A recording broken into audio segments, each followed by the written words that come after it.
सक्तुमिवतित उना पुनन्तो यत्र धीरा मनसा वाचमक्रत। ఓం నమో గణపతయే. కార్తీక మహాత్మ్యం 3వ రోజు వినవలసినటువంటి కథను చెప్పుకోబోతూ ఉన్నామండి. ఓం శ్రీ గణేశాయ నమః. ఓం నమో బృహస్పతయే. ఓం నమస్తస్మై బ్రహ్మణే. ఓం విష్ణవే నమః. ఓం శ్రీమత్ సుందరమీశానం శ్రీమత్ సిద్ధి వినాయకం షణ్ముఖం స్కందమానందం బ్రహ్మాణం విష్ణుమాశ్రయే. యస్యాజ్ఞయా జగత్స్రష్ట విరించిః పాలకో హరిః సంహర్తా కాలరుద్రాఖ్యః నమస్తస్మై పినాకినే. అథ శ్రీస్కాందపురాణే కార్తీకమాహాత్మ్యే తృతీయోऽధ్యాయः. నదీ స్నానమాహాత్మ్యం. కార్తికే మాసి రాజేంద్ర స్నానదాన జపాదికం లేశం వా కురుతే మర్త్యః తదక్షయ్య ఫలం స్మృతం. వశిష్ఠ మహర్షి జనక మహారాజును చూసి ఇలా అంటూ ఉన్నాడండి. కార్తీక మాసంలో చేసేటటువంటి స్నానదానాదులు బహుపుణ్యప్రదములు. కార్తీక మాసం అంతా స్నానం, దానం, వ్రతం, ఉపవాసం, దీపారాధన మొదలైనటువంటి వాటిని చేయలేని వారు కనీసం కార్తీక పౌర్ణమి నాడైనా వీటిని ఆచరించాలి. అలా కూడా ఆచరించలేని వారు దురదృష్టవంతులే. ఏం చేస్తాం? అస్సలు ఏ పుణ్యము చేయని వారి గతి చెప్పేదేముంది. దీనికి సంబంధించినటువంటి ఒక ఇతిహాసం ఉన్నది. అంటే ఏమాత్రము పుణ్యం చేయకుండా కేవలం పాపాలే చేసేటటువంటి వాళ్ళ గతి ఎలా ఉంటుంది అని చెబుతూ ఉన్నారు. ఆంధ్రదేశంలో తత్వనిష్ఠుడు అనే ఒక బ్రాహ్మణుడు ఉండేవాడు. అతడు సకల శాస్త్రార్థాలను తెలిసినవాడు, సత్యమే పలుకువాడు, ఇంద్రియ నిగ్రహం కలిగినటువంటి వాడు, తీర్థయాత్రల యందు ఆసక్తి కలవాడు, సకల భూతముల యందు కూడా దయ కలవాడు. ఈ యొక్క లక్షణాలన్నీ గుర్తుపెట్టుకోండి. ఇవన్నీ కూడా మహాత్ములకు ఉండేటటువంటి లక్షణాలు. సత్యమే పలకడం, సకల శాస్త్రాలు చదవడం, ఇంద్రియ నిగ్రహాన్ని కలిగి ఉండడం, తీర్థయాత్రల యందు ఆసక్తి కలిగి ఉండడం, సకల భూతముల యందు కూడా దయ కలిగి ఉండడం. ఇన్ని గొప్ప లక్షణాలు ఉంటే వాళ్ళను మహాత్ములు అంటారు. ఈయన అలాంటి మహాత్ముడు. మళ్ళీ కథలో మనం ముందుకు వెళ్ళిన తర్వాత బ్రాహ్మణుల గురించి చెప్పుకుంటున్నారు అనుకోవద్దు. ఇన్ని గొప్ప లక్షణాలు ఉన్నటువంటి తత్వనిష్ఠుడు గురించి చెబుతూ ఉన్నారు. ఇవేమీ లేనివాడు బ్రాహ్మడైనా ఒకటే, కాకపోయినా కూడా ఒకటేనండి. అతడు అంటే తత్వనిష్ఠుడు ఒకనాడు తీర్థయాత్రకై వెళుతూ మార్గమధ్యంలో ఒక గ్రామానికి చేరుకున్నాడు. ఆ గ్రామంలో ఒక మర్రి చెట్టు ఉంది.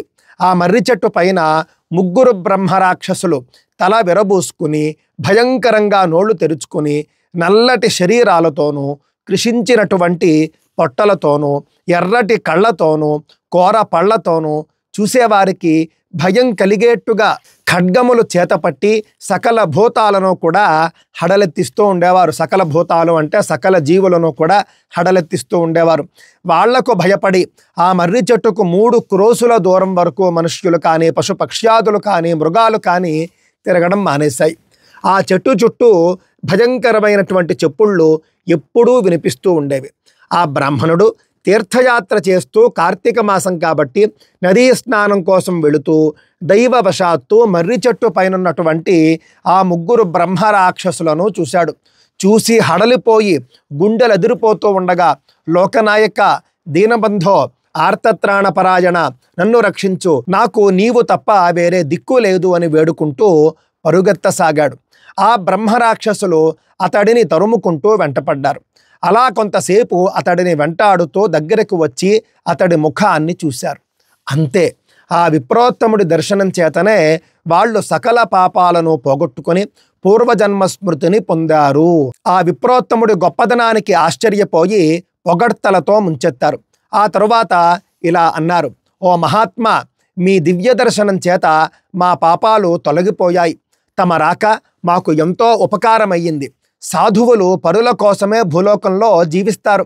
మహాత్మా, మీ దర్శనం మాకు జ్ఞానాన్నిచ్చింది అని పరిపరి విధాలా పొగుడుతూ ఉన్నటువంటి బ్రహ్మరాక్షసులతో ఆ విప్రుడు, ఓ పిశాచులారా, మీరెవరు? మీకెందుకని ఈ జన్మలు కలిగాయి? పూర్వజన్మలో మీరు చేసినటువంటి పాపాలేమిటి? ఏ మాత్రమూ మొహమాటం లేకుండా మీ వృత్తాంతాలను నాకు చెప్పండి అన్నాడు.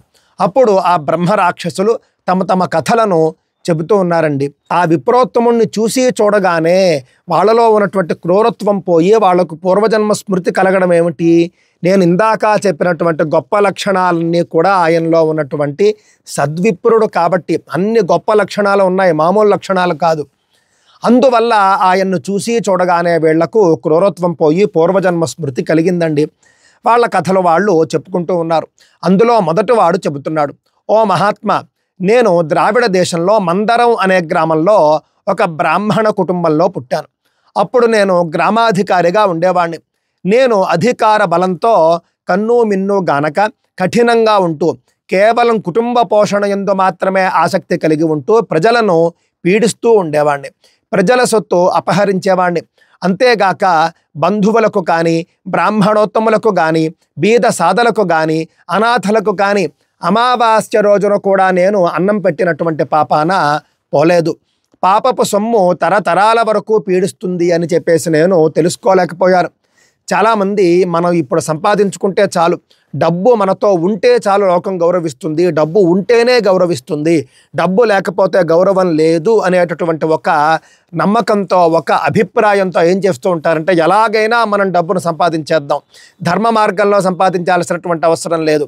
ఈ యొక్క కథలు ఈ కాలానివి కావు. ఈ రోజుల్లో మనం అన్నీ చూసుకుంటే కుదరదు. ఏం చేసైనా సరే మనం డబ్బు సంపాదించేద్దామని చెప్పేసి డబ్బు భారీగా సంపాదించేస్తారు. కానీ ఆ విధంగా అక్రమంగా అధర్మంగా సంపాదించినటువంటి డబ్బు వల్ల వాళ్ళు ఏదో కొంతకాలం సుఖంగా ఉంటారు. వాళ్లకు కూడా ముసలితనం వచ్చేప్పటికి సకల బాధలు వాళ్ళు అనుభవిస్తూ ఉంటారు. వాళ్ళ వంశంలో కూడా ఎవరు ఉద్ధారం అవరండి, చూస్తే బాధేస్తూ ఉంటుంది. అందువల్ల వీలైనంత ధార్మికంగా సంపాదించే ప్రయత్నం చేద్దాం. ధార్మికంగా సంపాదించినప్పటికీ కూడా దానం చేసే ప్రయత్నం చేద్దాం. మనల్ని ఖాళీ చేసుకుని దానం చేయమని చెప్పటం లేదు.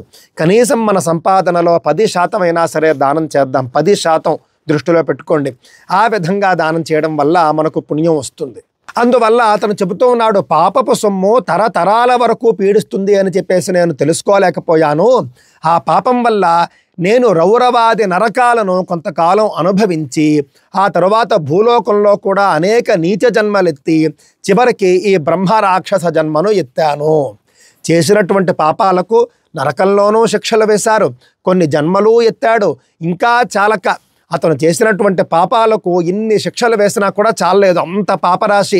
నరకంలో శిక్షలు వేశారు, అనేక నీచ జన్మలు ఎత్తాడు. ఇప్పుడు బ్రహ్మరాక్షసుడుగా ఉన్నాడు. ఇప్పుడు సమయం వచ్చింది, అతను ఉద్ధరింపబడేటటువంటి సమయం వచ్చింది. ఈ పాపం పోయి నేను పవిత్రుణ్ణయ్యేటటువంటి మార్గాన్ని చెప్పుము అని మొదటి బ్రహ్మరాక్షసుడు తత్వనిష్ఠుణ్ణి అడిగాడండి. ఇక రెండవ బ్రహ్మరాక్షసుడు తన వృత్తాంతాన్ని ఇలా చెబుతూ ఉన్నాడు, విప్రోత్తమ, నేను తల్లిదండ్రుల్ని ద్వేషిస్తూ వాళ్లను పట్టించుకోకుండా వాళ్ళ బాగోగుల్ని అసలే చూడకుండా కేవలం భార్యాలోలుడై భార్యను మాత్రమే అన్ని రకాలుగా సుఖపెడుతూ ఉండేవాడిని. భార్యకు పరమాన్నం పెట్టి తల్లిదండ్రులకు మాత్రం చెద్దన్నమే పెట్టేవాడిని. ఇలాంటి వాళ్ళు నేటి రోజుల్లో చాలామంది ఉంటారు, దృష్టిలో పెట్టుకోండి. వాళ్ళ గురించే చెబుతూ ఉన్నారు. తల్లిదండ్రుల యొక్క ఆలనా పాలనా చూడకుండా, తల్లిదండ్రుల యొక్క బాగోగులు చూడకుండా, తల్లిదండ్రుల్ని విడిచిపెట్టి తల్లిదండ్రుల్ని ఎక్కడో వేరే ఇంట్లో ఉంచేసి వాళ్ళని అస్సలు పట్టించుకోకుండా కేవలం భార్యను మాత్రమే చూసుకుంటూ, కేవలం తన కుటుంబాన్ని మాత్రమే చూసుకుంటూ ఎవరైతే ఉంటాడో ఈ విధంగా బ్రహ్మరాక్షసుడుగా జన్మిస్తాడు. ఇతను ఏం చేసేవాట, మాతాపిత్రోరహం ద్వేష్యో నిత్యం నిష్ఠుర భాషణ దారాపత్య సమాయుక్త మృష్టాన్నం భక్షయామ్యహం. మాతాపిత్రోరహం ద్వేష్య, తల్లిని తండ్రిని ఎప్పుడూ కూడా నేను ద్వేషిస్తూ ఉండేవాడిని, నిష్ఠూరాలు ఆడుతూ ఉండేవాడిని వాళ్ళతో. దారాపత్య సమాయుక్త మృష్ట అన్నం భక్షయామ్యహం, నా భార్యను నా పిల్లల్ని పెట్టుకుని మాత్రం నేను పంచభక్ష్య పరమాన్నాలు తింటూ ఉండేవాడిని. పిత్రోర్మమోభయోశ్చాపి పర్యూషాన్నేన భోజనం, నా తల్లిదండ్రులకు మాత్రం నేను రాత్రి అన్నం పెడుతూ ఉండేవాడిని, చెద్ది అన్నం మాత్రమే వాళ్లకు అలా పడేస్తూ ఉండేవాడిని. బంధుమిత్రుల్ని ఎప్పుడూ కూడా నేను ఆదరించిన పాపాన పోలేదు. బీద సాధలకు సహాయం సంగతి సరే సరి. అందువల్లనే నాకు ఈ ఘోరమైనటువంటి జన్మ వచ్చింది. ఈ నీచ జన్మ నుండి నన్ను ఉద్ధరించి పుణ్యం కట్టుకోండి అన్నాడు. ఇక మూడవ బ్రహ్మరాక్షసుడు చెబుతూ ఉన్నాడు, ఓ ద్విజోత్తమ, నేను ఆంధ్రదేశంలో ఒక దేవాలయంలో అర్చకుడిగా ఉంటూ అనేక చెడ్డ పనులు చేస్తూ ఉండేవాడిని. అసలు నాకు దయ అనేదే ఉండేది కాదు. ఎప్పుడూ పరుల్ని దూషిస్తూ ఉండేవాడిని. పరస్త్రీల పైనే సదా నా కన్ను ఉండేది. పరుల సొమ్మును అపహరించడం పైనే నా మనస్సు లగ్నమయ్యేది. చేయవలసినటువంటి పనులు చేయకుండా చేయకూడనటువంటి పనులు మాత్రం చేస్తూ ఉండేవాడిని. ఆలయంలో దీపారాధన కోసమని భక్తులు ఇచ్చేటటువంటి నూనెను నెయ్యిని కూడా వేశ్యలకే ఇచ్చివేస్తూ దైవనామస్మరణ చేయవలసినటువంటి నోటితో ఆ వేశ్యలతోనే ముచ్చటిస్తూ వాళ్లతోనే ఎక్కువగా కాలం గడుపుతూ ఉండేవాడిని.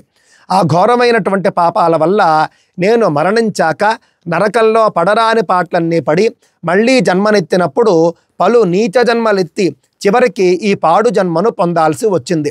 నా మీద దయ చూపి నీవే నన్ను ఉద్ధరించాలి అని వేడుకోగా తత్వనిష్ఠుడు వారి మాటలన్నీ విన్నవాడై వాళ్లతో ఇలా అంటూ ఉన్నాడు. ఓ బ్రహ్మరాక్షసులారా, మీరిక భయపడకండి.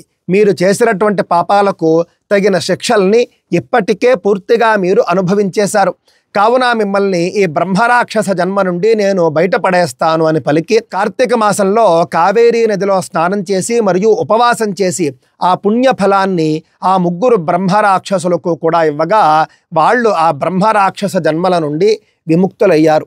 చూడండి, ఒక్కరోజు కార్తీక మాసంలో నదీ స్నానం చేసి ఉపవాసం ఉండి ఆ పుణ్యాన్ని ధారపోయగానే వాళ్లకు బ్రహ్మరాక్షసత్వం పోయి ఉద్ధరింపబడ్డారు.